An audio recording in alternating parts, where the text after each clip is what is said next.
and everyone that's here today. Just from a personal standpoint, I've said this many times, when I joined the organization, I never met Snit. First time I met him was actually at my press conference, and he came to support me. And the partnership, the friendship, the success we've had together has been one of the great joys and honors of my career. And to be here today and to get to continue to work with Snit in a front office role, and we get to continue that partnership and relationship is going to be a privilege, certainly. So with that, Snit, I want to say congrats to an amazing run, amazing career, and hopefully a lot more years of success here. Yeah, thank you. Yeah. And I'd like to call up Terry to make a few comments. Yeah, thank you. Am I on here? Yeah. Thank you, Alex. Today, we celebrate and honor not only one of the most accomplished managers in the history of our franchise, but also one of the finest people to ever wear the Braves uniform, Brian Snitker. You know, in an era where loyalty in professional sports is rare, Brian's story is remarkable. Nearly 5 decades with the organization as a player, a coach, minor league manager, and ultimately as the leader of our major league club. In just 10 seasons as Braves manager, he led the club to a remarkable 7 postseason appearances, 6 division crowns, and a World Series championship in 2021 that will live forever in the hearts and minds of our Braves country. But beyond the wins, beyond the trophies and banners, Brian leaves behind a legacy of character. He developed a clubhouse culture built on respect. He treated this organization as his family, and in turn, he became a part of all of our lives. I want to recognize Brian's family. The life of a baseball player and manager isn't easy, as we all know. And Brian, your success is the result of the love and support of Ronnie, Aaron, and Troy. I know you can't wait to spend more time with them and your beautiful grandkids.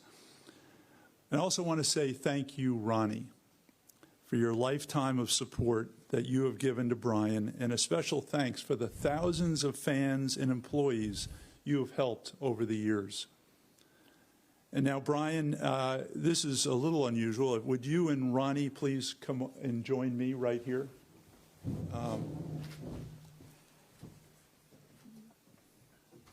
Hug your sweetie. You know, on behalf of the Braves organization, I want to say thank you, Brian. Thank you for your decades of service and for your leadership. And while we won't see you in the dugout every night, we are grateful that you will still be with us in this organization, advising us on the future of our ball club.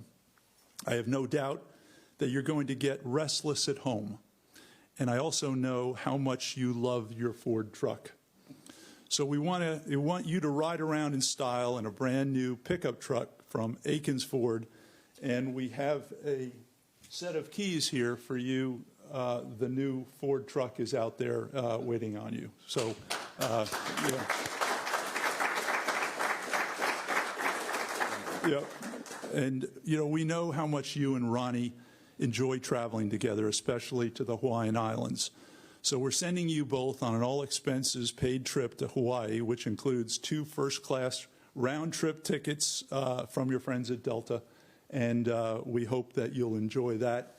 And in lieu of some leis around your necks, this is some beautiful flowers and I know how much. We talked about how much Ronnie enjoys flowers, so thank you very much. And finally, and most importantly, we look forward to welcoming you and your family and friends from across Braves country when we induct you into the Braves Hall of Fame early next season, Brian. So, Brian, you've given your life to this organization, and these gifts are just a small token of our appreciation for all that you've given us. You will always be a Brave forever. You too, Ronnie. And this organization will always be your home.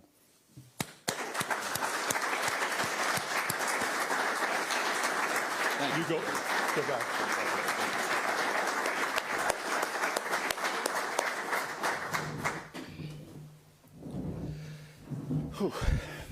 Well, thanks, Terry. Guys, I appreciate you being here.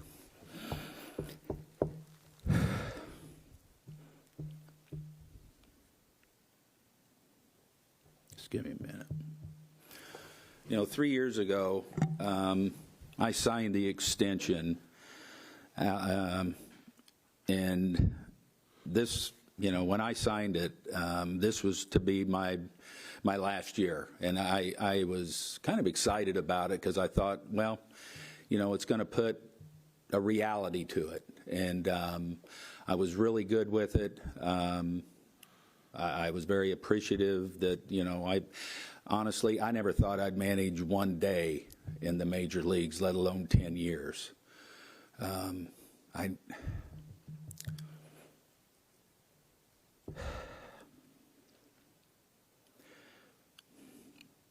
never thought I'd hoist a trophy.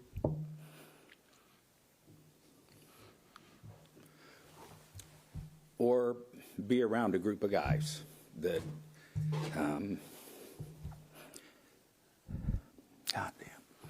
that makes this so special.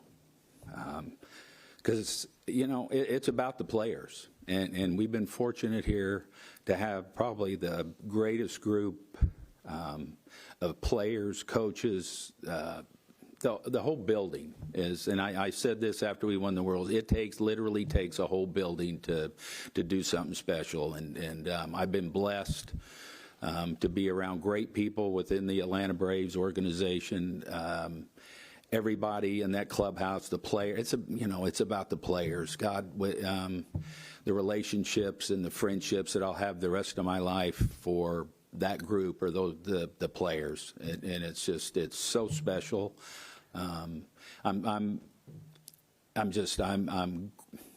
excited to continue to be a part, and I saw a couple of them the other day, and it's like, you're not getting rid of me. I'm still going to be here. I'm going to be in spring training. I'm excited about this new role.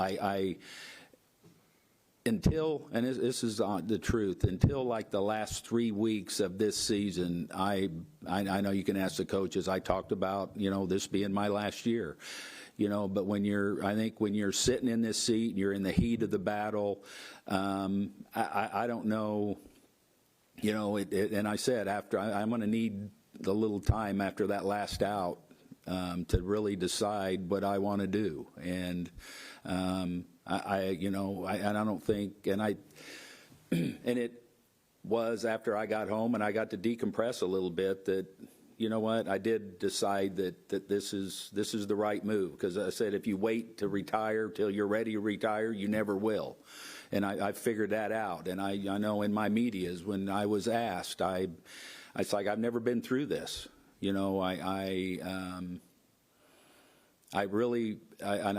hated that I lost my biggest supporter, my go-to guy. I lost him, but I could still go sit with him and talk to him, but I couldn't, I needed that probably more this past month than I ever have in all the years that I've been managing. So, you know what? In my mind, I'm ready for this next step. I don't think I'm, like I said, it's one of those things. I think if you wait to do it till you're ready, you never will. And I'm ready for this next step. I'm grateful, because I was appreciative 3 years ago, because it puts a little light on it. Because I said, now I have a definitive, because I didn't, it was a little clarity for me that this would be it, and it took a while after, because you get in game mode and that game adrenaline, and I'm sitting in this seat and I'm sitting in that office, and my focus is on today and winning that game, and just like I always told the players, it's like you're never guaranteed tomorrow, so the most important day you have is today, and you do everything you can, and you suck the life out and you win today's game, and then worry about tomorrow. And I think, but after sitting around those few days and kind of reflecting and all, You know what? It is. I'm ready for this next challenge and the next stage of my career, and I'm grateful for Terry and the Braves for allowing that to happen here, and to always be a Brave, and I will. I said an old friend of mine and colleague told me one time, it's just like once a Brave, always a Brave, and man, that's true. There's nothing like it, and so I'm grateful for the opportunities I've had here. Like I said, I'm blessed. I'm blessed to have been with some of the greatest guys in the world for 10 years. And I've saw, some of you guys, I've saw every pitch, every play, every at bat that you've had in the major leagues. And for that, I love it, because you guys are the greatest there is. And, but it's going to be, I say, I'm excited. I'm excited for this new chapter in my life, because I think at some point in time, everybody has to have that. So I'm blessed that I can do it here in a place where I was born and raised with this organization, and continue to help any way I can for those guys sitting out there for, when the next year's team. Yeah, appreciate it. Thank you all for being here, and it means the world. It means the world to, and this thing's about relationships and friendships. I said, the job's not hard to leave. The relationships and experiences and all that's what's tough. Not seeing guys every day and working relationships. And we got an unbelievable team here that we work with, from, we got the greatest trainers, strength coaches, video guys that I nuzzle up to all the time. They're kind of my sounding boards. It's everybody, the clubhouse kids, the clubhouse staff, the media. And to thank the media. I thank you guys. I know it's not an easy job, me sitting here, you sitting over there. You got to do, but you guys have been great, and I appreciate everything that you did for me, and how you handled things and the tough times, but you guys were all great, and I appreciate everything you've done for me. And too, there's relationships there. The TV guys, the people that you see every day. That put us on the air. I've made some unbelievable relationship and friendships there, that just people that I love to death. So, yeah, honey, thank you. God, again, I wouldn't be here without you.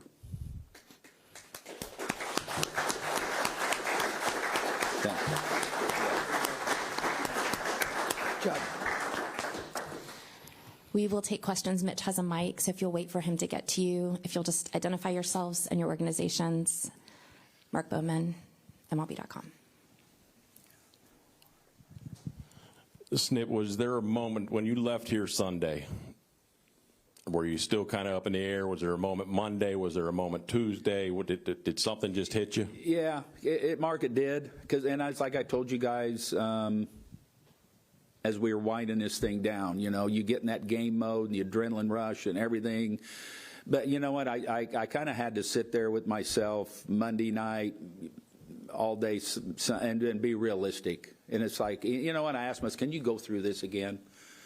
And because there were times, this was a rough year, obviously, through no fault of anybody's. This was and I am so proud of the guys for handling it the way they did, the professionalism, the work ethic, which is something I always said in spring training. And when I address the team, it's like, I don't worry about them guys, ever worry about that team not getting their work in, because these guys they love to compete. They love baseball.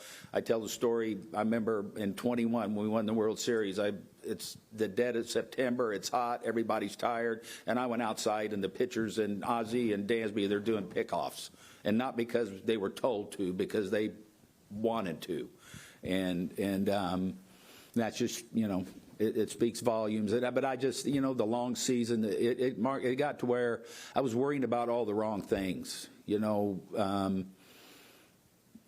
It just, the travel, it wasn't as much fun or as easy as I used to enjoy packing and going to the other cities, and walking around, and all that kind of became harder to do. And I talked to other managers that had retired, and I was like, what was it? And there most of the calming thing was the travel. And I just, the day in, day out grind and all. I just was realistic with myself, I think, in the last couple of days. And then I talked to Alex yesterday, and I as much as I wanted to go, you know what, when I sat myself down and the reality was, and then it's kind of like yesterday when I told my grandsons, I thought they were going to club me over the head, and they're like, you mean you can come to our games in the spring and the summer? And I said, yes, I can. And they were excited.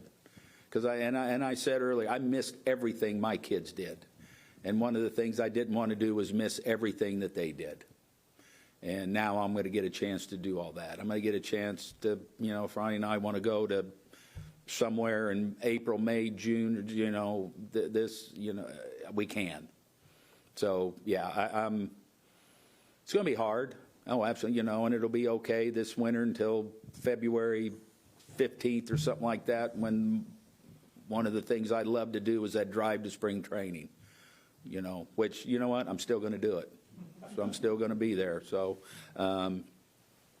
it's when I was true to myself, yeah. You may think in the heat of the battle, yeah, I want to do this again, but it's like when I was honest with myself, I was like, you know what, this is the right thing. Go ahead, David. Hi, Snit. Hey, Dave. Congratulations on the next chapter. Not many guys get to go out on their own terms. Did you feel like, were you appreciative of, Alex told us a few weeks ago this was basically up to you. Did you feel like it was up to you, and are you appreciative of the fact? Yeah, I'm very appreciative of everything that Alex and allowed me to do, and like I said, this, I needed to sit down with myself, and, Ronnie and I talked, and I just felt there was some things that, that maybe I wasn't me. And so, yeah, I feel good about this. Go ahead. Snit, you mentioned Bobby. I'm not even sure you mentioned his name, but we knew who you were talking about. Yeah. Are there any lessons that you can remember from watching his similar transition and that you've thought about during this time? And I'm pretty much stepping into the role he had prior to, his incident. And you know what? I talked to Pam yesterday. And the last thing she said, it was, and it's going to be hard for me to transition into this. I'm not lying. I've been doing this for 50 years. But she said once he got going with this exactly, he said he loved it. And I'm looking forward to the same thing, maybe, get to go out and look at an amateur player every now and then, something like that. I'm kind of looking forward to going back into the minor leagues and seeing some of our young prospects and find where the next Ozzie Albies or Spencer Strider is, things like that. So, she did tell me that he said once he got the hang of this position, he really, really, and I could tell he did, because I know he loved, I remember he'd jump in a car with Perry and they'd go in spring training and go see a high school or college pitcher somewhere. And you know what, those things are fun. And you just get away from the day in, day out grind that that we are. I said we're all comfortably miserable in this game, so, but it's what we do, how we're wired, and what we love. And probably one of the things I'll miss is rolling over in bed worrying about where Drake Baldwin's going to hit the next day. Or, what's Spencer's pitch count going to be, or, is Joe available to pitch today after 2 in a row, or, what Lope or Michael, where am I going to hit him, and things like that. So those are the things that, I think you miss as much as anything. But, yeah, it's going to be good. It's going to be a happy time. Barrett Sallee, 680 The Fan. That's kind of what I was going to ask, but specifically, what are you most excited about to do in your new role? You know what? It's just the freedom that I'll have. and talking to Terry and Alex, and it's going to be, pretty much my job to define and the freedom that I'll have. And I think after 50 years, I still have something to offer, with everything I've experienced and all. But I just think, not being, 7 months a year, that you're just focused completely on one thing. You can kind of put your efforts and mind in other places. Zach. Hey, Snit, Zach Klein from Channel 2. Just can you clear up something, because maybe I just misunderstood it. When you signed that deal 3 years ago, did you know at that point that this would be the end? And was at the end of the season where you were just kind of getting torn?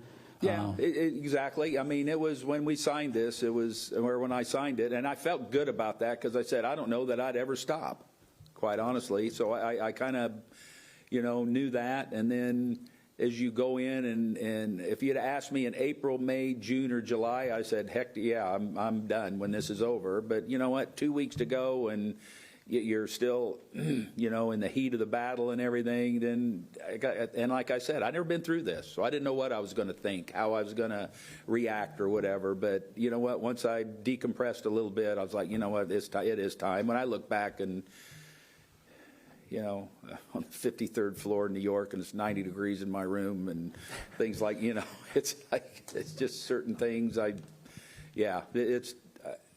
When I was true with myself, I wasn't going to look forward to doing this again. And just a quick follow-up, because there's a lot of fans out there that are talking that I know you never want the attention to be on yourself, but they would have liked the last weekend to be giving you your well-deserved flowers. Was there any thought of making the decision before so you can feel the love from Braves fans? I think I told one of the guys, I said, that's on me if I didn't allow that. So hopefully if I'm going into the Hall of Fame, everybody can come out and we can do it that night. We can just do it all one big one next summer. Gabe. Snit, when you reflect on these last 10 seasons, what makes you most proud? And on top of that, you're wearing the World Series ring. Could you just kind of reflect on, what that meant to your career and your life? God. I think it's something we all dream about. And there's, in the game, very few of us that get to experience that last out of a World Series. And I can still remember like it was yesterday, looking across the diamond to see what Troy was doing, and he was looking across the diamond to see what I was doing. I remember when we were sitting in Houston. But it's just the whole, hopefully I'm leaving this better than what I got it. And I just think, and the culture comes from the players. Yeah, you have good, high-quality players, you're going to have good culture, and I think that's where we've taken this thing. I kind of feel like when I first got it, there was a lot of square pegs and round holes, and we worked our butts off over the, to try and rectify that, and we did. And by getting a young Ozzie Albies and guys like that up here, we created, these guys created a culture, and I'm proud I'm proud that when I talked to players from other teams and they looked across the diamond and they saw how our teams played every night, how our guys came to play with energy, how, their dedication to the game, they see that. Teams and guys wanted to be a part of that. And when we brought guys in, they wanted to be a part of this. And you could, when you get that, you can bring a guy in with maybe a little rough around the edges because they want to be a part of this, because they want to play with these guys and they want to be a part of what we got going on here. And I think the stadium, when you go in that clubhouse, the fan base, and I've said this for 10 years, Braves country is real. It's a real thing. And I had no idea the responsibility of this chair when I got here and what you're responsible for a fan base, to an organization. It's a huge undertaking that I had no idea, and I had to learn, kind of on the job training for that too. But I said when I first got this job, I said you could have changed the hinges on my door twice a week, because every time I turned around there was somebody coming in and closing it. Just in getting this thing to where it is today. And it's in a really good hands. It's in a good place, and because of these guys sitting here, it's going to continue to roll and be a really special place to be. Bailey. Bailey Burmaster, Atlanta News First. Congrats, Snit. This question is for you and Alex. You know, this game is so much about the beauty in it is the history of this game. And I'm curious, you know, this organization has been absolutely blessed with you being a part of it, but also Bobby, the careers you've had. What should fans appreciate the most to have pillars like yourself and Bobby who have impacted this organization in such a way? What's the first part of that? Just appreciation for what you mean to this organization along Bobby, because, you know, not everyone gets that opportunity to have back-to-back people like that who come in and make such an impact. Thank you. And you know what? And I felt a responsibility to come in and carry on what Bobby left here. I mean, that's a big undertaking too. And I would tell the players too. We're not like everybody else. I tell them this every spring. We're not like everybody else. And out of respect of the Hall of Famers that put all those flags up there, we're going to do things the right way in the organizational way that we. And you know what? Nobody ever has had a problem with that. Nobody has. And you know, just a little thing like wearing your jersey, and, you know, you don't cover up your A with your glasses. And these guys, none of them ever had a problem with that, and they've held that up and made it easy for me because of the quality of young men that they are. But, you know, I felt a responsibility to carry on what Bobby and John Schuerholz and their, you know, had put in place here. Grant McCauley, 92.9 The Game. First and foremost, congratulations, and thank you for all of the time over the years you've given me. I want to flash back a little bit further. The call that you got from Hank Aaron to offer you that job, you have now gotten that chance to be a part of so many generations of Braves baseball, such a connective piece of that. I was just wondering if you could speak a little bit to when you got that call, if you could have ever possibly imagined. I know you said you didn't expect to be managing one game, let alone 10 years, how much your life was going to change at that time.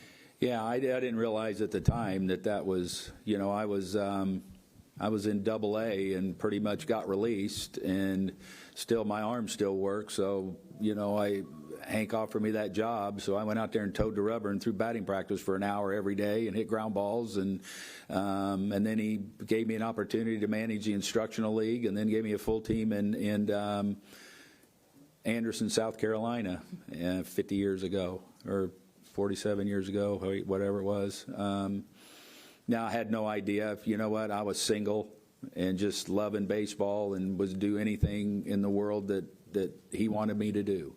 And I was blessed, too, that, you know what, I became friends with one of the greatest players of all time, and he became a close personal friend and very, you know, indebted into my family and what I was doing, and you know, just I said I was blessed to be raised by Hall of Famers and people that did it right, and you know, and then in turn was blessed to watch the development and rise of Hall of Famers. We didn't know when we drafted all those guys they were going to be Hall of Famers. You know, the only guy we knew was a Hall of Famer. What it looked like was Hank running around.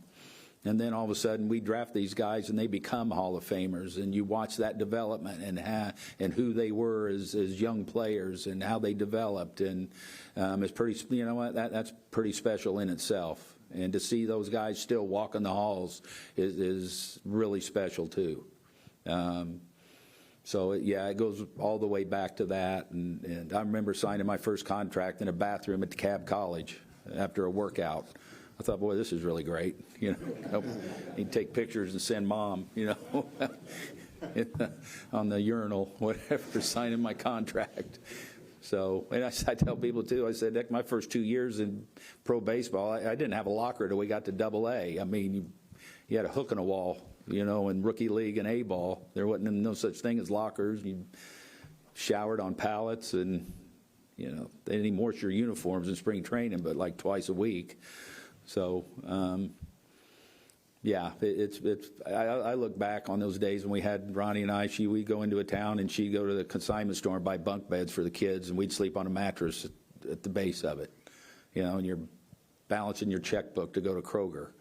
And you know what? It was the greatest time ever, because, you know, you'd work with the kids and the players, and And Hank allowed you to do that, and you said, "Don't worry about it, because I'm going to give you a better product back when the year's over." And it was fun, and watching those guys develop and become husbands and fathers, and even now, we get the young big leaguers, and it's really cool that you go to their weddings and you watch them, become fathers and husbands. And I remember I'd always tell them when they have a child, it's like, you're going to enjoy baseball so much more. It's going to be so much more fun now, because it's not going to be about you anymore. That little guys, you don't care if you're 0 for 5 or gave up 10 runs or what. You know what? They're going to come home and love their dad. And that's a big deal. In the middle. Demetrius Bell, SB Nation. First off, congratulations on an excellent run. And secondly, even though this wasn't the year you wanted, what was your favorite moment of this final season? You know what? That towards the end, it's real easy when you're going like we were, and how these guys hung in there. And like I said, nothing changed with the work ethic, the energy, the preparation, how they played the game. It didn't go our way a lot of times, but you know what? We made a run there in the end, and I was very proud of this team because I've been on the other side when I've seen good teams check it in. When they're eliminated, our guys seem to push on the gas a little more, and I'm proud of that. And then it just speaks volumes of who these guys are, and how they just kept making plays and preparing for the game. And every day they were like American Legion team in that dugout before a game started. They're so excited to start another baseball game because they love playing and competing and all that. And that's a really great quality to have for a team. So, hopefully I'm celebrating in a few weeks a Rookie of the Year. That's very well deserved. And but just watch it's Michael Harris had a really tough year. He's up and down, but I told him, I remember walking off the field in Sacramento, I got so much respect for that kid because he's out there diving and climbing walls, and when a lot of guys that were going like he wouldn't be doing that. So that's a special person when they can do that, and that's just the epitome of what the team was. Anyone else? Bo, go ahead. Alex, we're not going to let you get off easy. We're going to ask you a question. There you go. You have to break the streak. When a new GM comes in, usually, maybe they'll go get their new guy. How fortunate do you feel to have formed the bond that you did with Snit over these past, what would that be, 8 seasons or whatever? 8, yeah. No, I mean, I had no expectations. I didn't have any plans. I know that was the media spin at the time. New GM, you're going to get your own guy, and we didn't know each other at all, but I click with him. I'm a big character integrity guy, and this guy, he uses it at all levels, and that leads to trust. And I think that's one of the most important things you need in these type of relationships. And obviously, just the little things I saw that first year, holding players accountable, the way he handled himself. I'm fortunate that obviously I followed the Braves as a kid, even growing up in Canada. I had TBS at home, so I watched a ton of Braves games. But I learned so much more about the Braves, the history, the tradition, the legacy by having Snit. He was like my own almanac, really, when you think about it. And he talked about it a lot. And I take so much away, and I've learned so much from his career and just our conversations daily. I'm really grateful. Coming here was unbelievable for me. Like Snit talked about, the expectations, the tradition of this place and the winning. And you feel that pressure because of what's been established with Bobby and John and all those great players in the Hall of Famers. So to have someone like that, best run of success in my career. And the reason I'm wearing this ring is certainly because of him. Go ahead. Hey, Snitker. Victor Prieto with Fox 5 Sports. When you reflect on everything across your 49 years, I think you've managed with the Brave system over 4,000 games. Just looking back in the position now, what do you think you're going to miss the most? The guys, the relationships. There's no doubt about it. It's the relationships in this game are, like I said, the job's not hard to leave. The relationships and all that are. And the players, the coaches, everybody in the building. That we have such a great group of leaders and people in this building that understand, that it's special to be a Brave. And I'm going to miss all that. Snit here in the back. Georgia Chambers, Fox 5 Sports. Over the years, you've managed a lot of guys, developed players, but when you reflect on what they've taught you, what stands out?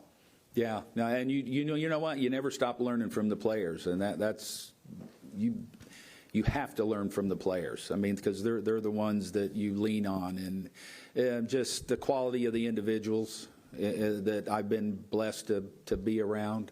That's stands out the most. It's just, you know, how Paul Snyder, old scouting director, used to say, you know, makeup is a tool. I've heard a lot of people say makeup's not a tool. Makeup is a huge tool. And you go in our clubhouse right there, and it oozes with makeup, and why we've been so successful here. And why that thing I talked about earlier, just the energy, the passion, the work ethic, is because of makeup. And that's one of the things I think that why this organization has been so successful. Because if you know what, if you didn't have that makeup or whatever, then you weren't around here very long. I mean, because it takes that to win. Zach. Hey, Snit, when you finally came to peace with the decision and you told Ronnie that it's moving on to the next chapter, how'd she take it, and what was her reaction? No, she was good. She's always yeah. No, that's pretty much like she said. It's you know what? It's my daughter. We're going through a rough spot during the summer, and she goes, "Dad, can you just come home?" You know, and it is. It's now we have. Like I said, I missed everything my kids did, and I don't want to miss them three grandsons that I have. I want to be around as much as I can with them, and that's it. I think it's just, you know, it's about our families.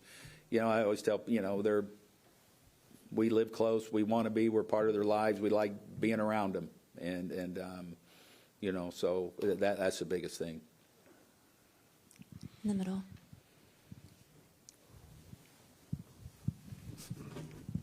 Ken Segura, the Atlanta Journal-Constitution. I'll add my congratulations. I'm curious, 49 years, and you mentioned a lot of hardship, difficult times. Were there ever times where you thought, you know what, I like this, but maybe there's another way to make a living that's going to be better for a family, or whatever? What was the kind of closest you ever came to? No, I think one of my recycles, I you know, went on the back porch and and just wondered if this was for me. You know,